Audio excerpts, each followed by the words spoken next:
बिहार के सीमांचल के किशनगंज पहुंचे केंद्रीय गृह मंत्री अमित शाह ने सभा को संबोधित किया। इस दौरान अमित शाह ने सेना के जवानों से मुलाकात की, साथ ही उन्हें पुरस्कृत भी किया। अमित शाह ने कहा कि देश में सीमाओं की सुरक्षा के लिए हमारी सेना का बहुत बड़ा महत्वपूर्ण योगदान है। आगे उन्होंने क्या कुछ कहा, सुनिए। की सीमाओं की सुरक्षा करते हैं। कई बार जब जरूर पड़ती है तो कानून और व्यवस्था की स्थिति में भी वो नागरिकों का मदद करते हैं।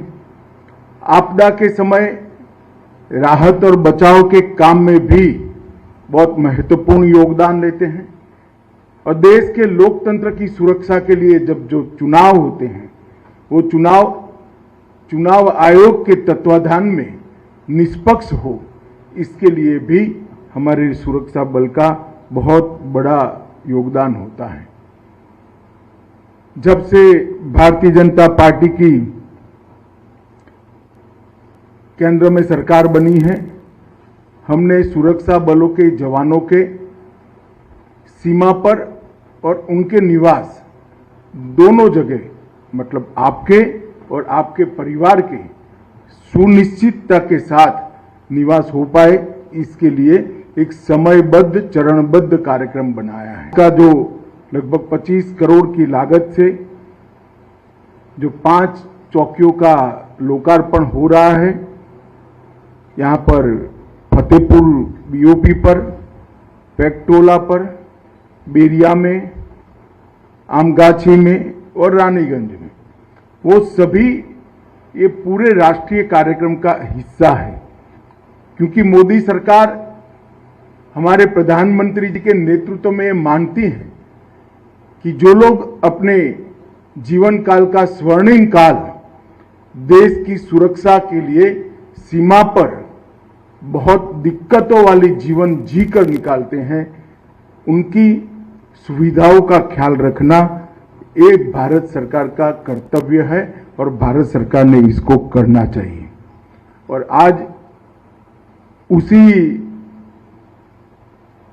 अनुसंधान में जवानों का आवास, एनसीओ बैरक, चौकी इंचार्ज आवास, जवान का मैस, शस्त्रागार, भंडार कक्ष और लगभग 10 किलोवाट पावर का सोलर प्लांट, ये सारी चीजों का आज यहां पर लोकार्पण हो रहा है। मुझे विश्वास है इससे यहां पर जो जवान ड्यूटी कर रहे हैं उनकी सुविधाओं में निश्चित रूप से बढ़ोतरी होगी और उनका कष्ट कुछ मात्रा में तो कम हो पाएगा। पेकटोला में 5 एकड़ भूमि पर लगभग 7.5 करोड़ से एक भवन बनाया गया है। बेरिया में 4.5 करोड़ के लागत से भवन बना है और अररिया के बतनाहा में लगभग 3.5 करोड़ की लागत से भवन बना है और राजनीगंज में भी 3.25 करोड़ लागत से ये भवन बना है। जहां तक एसएसबी का सवाल है, मित्रों, एसएसबी इसका एक इतिहास है। उसका अभी के स्वरूप का परिवर्तन जब देश में अटल जी की सरकार थी तब अस्तित्व में आया। पहले सीमाओं के लोगों के से संपर्क, गांवों के इतिहास और उनकी संस्कृति का डॉक्यूमेंटेशन और उनके साथ एकात्म भाव से काम करना ये ड्यूटी थी।